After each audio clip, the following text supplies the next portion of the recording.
We already touched upon this factor, which I referred to as the efficiency factor in the production function, the element that we call total factor productivity. But we only discussed it very briefly. I'd like now to go into a little bit greater detail. As I previously mentioned, we often think of the total factor productivity in terms of the state of technology. Technological innovations help us produce goods and services at a lower cost, an increase in total factor productivity. Okay? However, there are also aspects of total factor productivity that have to do with institutions and policies, apart from technology. In this sequence, we're going to be talking about both elements. To motivate our discussion about technology, let's take a look now at this chart. You'll notice here that there are bars that show us the average yearly growth of output over a long historical sweep, and we're looking at two specific regions. We're looking at the United States and also some selected European countries. Okay, and we start off with the years 1 through 1700. Even though we're bunching many years together, we do see that either in the selected European countries or the territory that was to become the U.S., economic historians have estimated that was really barely any economic growth during this period. Now then, as we move into the 19th century and as our estimates of growth become more certain, we do see that the growth rates of per capita GDP, we see them to be taking off during this period, both for what we now know as the United States of America and for the selected European countries. And in fact, economists agree that what we saw during these periods was an explosive birth of growth, especially during the late 19th and early 20th centuries. This burst of growth was largely driven by technological innovations that came to fruition during this time. We can think of harnessing certain energy sources. For example, steam engines, electricity, and later petroleum. These developments meant huge changes in transportation. Automobiles, trucks, then air travel. And I should have mentioned trains before that even. Okay, communications were revolutionized over this time, moving from the telegraph to the telephones, then to the wireless modalities, and of course radio and then television. All of these developments have made us more productive, but they have also made our life a little safer, in fact much safer and easier. For example, we can't really ignore developments related to sanitation and health. Consider just this one thing that we now take for granted: indoor plumbing. In many parts of the world, this amenity was only introduced into houses and offices by the late 19th century or even later. But this was a development that also made us healthier and more productive. Is it possible that the rate of technical progress has in fact slowed down? Are the developments that we've seen in recent years, the internet, the latest mobile phone, as important as those previous developments which took place over the past 150 to 200 years? Now, it is worth mentioning that some economists have expressed a kind of pessimism regarding technologically led growth going forward. Some, like Professor Robert Gordon of Northwestern University, have suggested that since the past 2 centuries may have been a one-time period of explosive growth and innovation, and the growth that we were not likely to see going forward. At least we have no reason to expect that it will be repeated in the coming years.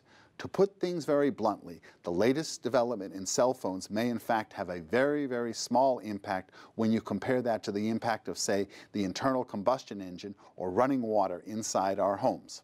So next, let's discuss the ways in which governance and economic policies can be translated into total factor productivity. In fact, there are ways to make this concept of total factor productivity more measurable, more concrete. For example, the World Bank has developed a measure of a country's economic efficiency. Then they call that measure the Doing Business Index, which gauges several issues related to economic enterprises. How easy it is to start a business, how easy it is to get electricity, register property, get credit, pay taxes, protect investors, and trade across borders. Now, we have to note that the doing business indicator is not identically equal to total factor productivity.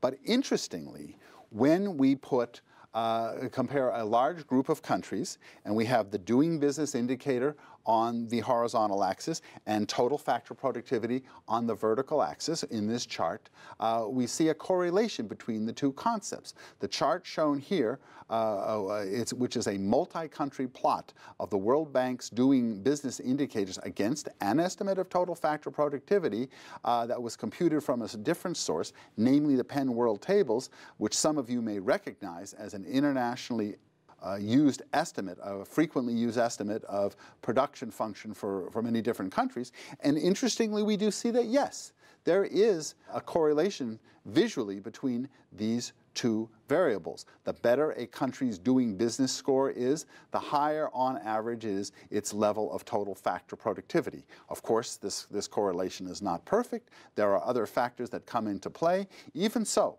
the plot strongly suggests that a better business environment will translate into higher total factor productivity, all else equal, higher output per worker. So what about productivity enhancing reforms? Can countries take steps to increase their total factor productivity? Well, recently, the IMF has brought forth some evidence which, in fact, empirically links episodes or waves of reform measures with higher total factor productivity growth.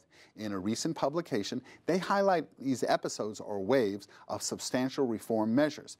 Their evidence suggests that during the 5 years before these waves of reform measures, we often see a decline in total factor productivity.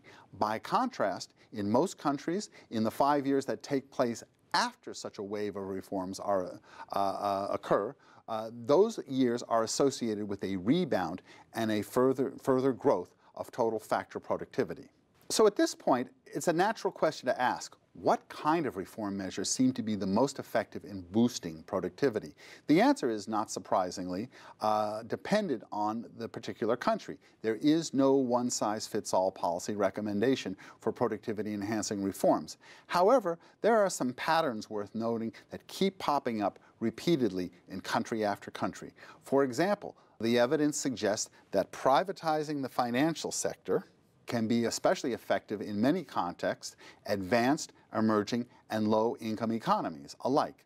By contrast, agricultural deregulation was seen to be particularly effective in low-income countries. So one of the diagnostics that you may have to ask regarding your own country is whether there are reforms that currently need to be done and that will likely boost growth.